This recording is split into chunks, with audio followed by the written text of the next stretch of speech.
Monsoon सत्र को लेकर मीडिया को संबोधित भी करेंगे तो उधर इस सत्र के हंगामेदार रहने के भी आसार नजर आ रहे हैं। बताया जा रहा है कि विपक्ष ने 8 मुद्दे तैयार किए हैं जिन पर वो सरकार की घेराबंदी करेगी। और इस बीच सदन चलाने को लेकर संसदीय कार्य मंत्री किरण रिजिजू ने कहा कि सदन सही तरीके से चलाना सबकी जिम्मेदारी। और इसको लेकर आपने देखा कि सर्वदलीय बैठक भी हुई थी। विपक्ष ने भी यानी कि इंडी गठबंधन ने भी अपने सभी दलों को बुलाया था और बातचीत की थी। देखिए, सबसे ज्यादा अहम मुद्दा तो यहाँ पर यह है कि पहलगाम हमला जो हुआ था उसमें मध्यस्थता की बात ट्रंप ने क्यों की थी, उस पर जवाब किया जाएगा। दूसरी बात कि यहाँ पर जिस तरह से वोटर रिफिकेशन की बात आ रही थी बिहार में, क्योंकि विधानसभा चुनाव है, ये मुद्दा सबसे ज्यादा अहम है। तो 3-4 मुद्दे ऐसे हैं देश में जिसको आज संसद में उठाने की विपक्ष कोशिश करेगा। विपक्ष अपनी तैयारी कर रहा है। सर्वदलीय बैठक जब बुलाई गई थी उसमें अलग से एजेंडे तय किए गए थे, तो आज देखना होगा। हालांकि आसार यही नजर आ रहे हैं कि हंगामेदार, जैसे हर बार जब सत्र की कार्यवाही शुरू होती है संसद सत्र की, तो हंगामे के भेंट चढ़ जाता है। इस बार भी कुछ ऐसा ही नजर आ रहा है। संवाद से जनता की फ्लोर लीडर्स का मीटिंग हुआ और इसमें कुल मिलाकर के 51 पॉलिटिकल पार्टीज और इंडिपेंडेंट एमपीज टोटल हमारे इस सत्र में भाग लेंगे। टोटल 51 ग्रुप से 54 मेंबर्स आज पार्टिसिपेट किए और 40 लोगों ने अपना पार्टी का तरफ से मत रखा है। सरकार की ओर से हम लोग ने सारा पॉइंट्स नोट किए हैं और हमने ये रिक्वेस्ट किया है कि सदन अच्छा से चले, इसके लिए पक्ष और विपक्ष मिल कर के हमको काम करना होगा। आपस में कोऑर्डिनेशन अच्छी तरह से रखना होगा। हम चाहते हैं कि पहलगाम, ऑपरेशन सिंदूर, बिहार का मुद्दा, फॉरेन पॉलिसी का मुद्दा और जिस तरीके से कुल मिलाकर अगर आप देखें तो ये सरकार में एट्रोसिटीज़ बढ़ी हैं शेड्यूल कास्ट पे, महिलाओं पे, वो मुद्दा है। तो ये सारे मुद्दे हम उठाएंगे, ये हमने कहा है, हम सरकार से चाहते हैं उठाएं। So lot of issues, operation Sindoor, किसान, बेरोजगारी, महंगाई, प्रेसिडेंट ट्रम्प का जो स्टेटमेंट आया है ट्रेड पे, हिंदी भाषा, उसके बाद महिला आरक्षण बिल और प्राइवेट मेंबर्स। और सीकर से बड़ी खबर अब आपको देंगे, जहां पर नीम का थाना में कांग्रेस की संविधान बचाओ रैली आज रहने वाली है। पीसीसी चीफ गोविंद सिंह डोटासरा इसमें मौजूद रहेंगे। साथ ही साथ नेता प्रतिपक्ष टीकाराम जूली भी नीम का थाना आएंगे। कई पूर्व मंत्री और दिग्गज नेता भी मौजूद रहेंगे। पार्टी कार्यकर्ता तैयारियों में जुटे हुए हैं। तो बड़ी खबर सीकर से है, नीम का थाना में कांग्रेस की संविधान बचाओ रैली होने वाली है। पीसीसी चीफ गोविंद सिंह डोटासरा, नेता प्रतिपक्ष टीकाराम जूली और कई सारे पूर्व मंत्री और दिग्गज नेता आज संविधान बचाओ रैली में मौजूद रहने वाले। पार्टी कार्यकर्ता तैयारियों में जुटे हुए हैं और अंतिम रूप तैयारियों को दिया गया है।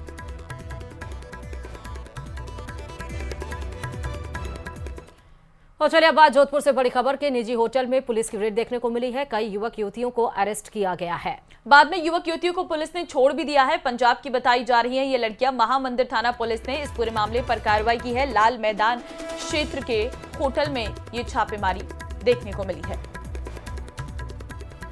जोधपुर से खबर आपको दे रहे हैं, जहां पर लाल मैदान क्षेत्र में होटल का एक होटल है, वहां पर ये कार्रवाई की गई है।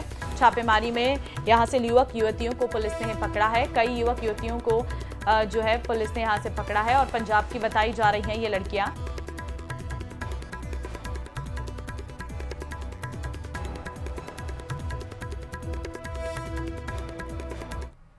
और अब मौसम से जुड़ी बड़ी खबर आपको देंगे। आज 5 जिलों में बारिश का येलो अलर्ट रहने वाला है। भारी बारिश का दौर रविवार को धीमा पड़ा है। जयपुर, अजमेर, टोंक, दौसा, कोटा, भरतपुर समेत कई जिलों में आसमान साफ रहा है। लेकिन मौसम विभाग की तरफ से जयपुर और राज्य की कुछ अन्य जगहों पर जो है मौसम ऐसा ही रहने की संभावना जताई गई है। यानी कि अभी कुछ समय के लिए बारिश से जो है सावधान रहने की जरूरत नहीं है, क्योंकि बारिश नहीं होगी। अभी मौसम जो है वो धीमा पड़ता हुआ नजर आ रहा है। लेकिन कुछ इलाके ऐसे हैं जहां पर भारी बारिश हो भी सकती है। लेकिन फिलहाल रविवार से जो है बारिश का दौर थोड़ा थमा है और मौसम एक बार फिर से वापस सूर्यदेव मेहरबान हैं और कहीं ना कहीं यही एक सॉल्यूशन है कि ये पानी बाहर निकलेगा। और ऐसे में क्योंकि प्रदेश में बारिश ने बहुत तबाही मचाई थी, लेकिन अब जो है मौसम साफ रहने की उम्मीद मौसम विभाग ने जताई है। और प्रदेश में बारिश ने जमकर तबाही मचाई है। टोंक के बरवास इस्लामपुर के गांव के तालाब में रिसाव होने से बड़ा कटाव हो गया। आपको 3 तस्वीरें हम अभी दिखाएंगे। देखिए, आप तालाब टूटने की जानकारी मिलते ही एसडीआरएफ, सिविल डिफेंस और बाढ़ नियंत्रण से जुड़े अधिकारी मौके पर पहुंचे और मिट्टी के कट्टे डालकर तालाब का कटाव रोकने की तैयारी में जुटे हैं। वहीं जोधपुर के लूणी में एक युवक सेल्फी लेते वक्त दुधाना नदी में गिर गया है। और देखिए, जैसे ही वो गिरा लूणी नदी में, वैसे ही उसे रस्सा बांधकर बाहर निकाल लिया गया। नागौर में भी कुछ इसी तरह तस्वीरें आई। नागौर से जो तस्वीरें आई उसने सभी को चौंका दिया, क्योंकि यहाँ पर लूणी नदी पर जलस्तर बढ़ने के बाद जिसके बाद पाली जैतारण हाईवे को पुलिस ने बंद कर दिया और सुरक्षा के लिहाज से रपट पर आवागमन पूरी तरह से बंद किया गया है। तो टोंक, जोधपुर और नागौर की कुछ इस तरह तस्वीरें आई। आप देखिए कि पहली बात तो टोंक की जो तस्वीरें दिखा आ रही हैं, एक कटाव कट गया, उसको मिट्टी के कट्टे डालकर मतलब उसको रोकने की कोशिश वहां पर की गई है। टोंक के बरवास इस्लामपुर के गांव के तालाब में जब रिसाव होने से बड़ा कटाव हो गया। तालाब टूटने की जानकारी मिलते ही एसडीआरएफ, सिविल डिफेंस और बाढ़ नियंत्रण से जुड़े अधिकारी मौके पर पहुंचे, मिट्टी के कट्टे डालकर तालाब का कटाव रोकने की तैयारी में जुट गए हैं। दूसरी तस्वीर आपको जोधपुर के रूढ़ी से बता रहे हैं, जब देखिए तेज बहाव में 2 युवक फंस गए। हालांकि रस्सा बांधकर इनको बाहर निकाला गया, जमावड़ा लोगों का लग गया और कैसे बचाया जाए बस लोग यही सोच रहे थे, लेकिन इन दोनों को बचा लिया गया। तीसरी तस्वीर आप देखिए नागौर की है, जब लूणी नदी का जलस्तर बढ़ने की वजह से पाली जैतारण हाईवे को पुलिस ने बंद कर दिया ताकि रपट के ऊपर से कोई भी ना जा सके, आवाजाही बंद की जाए।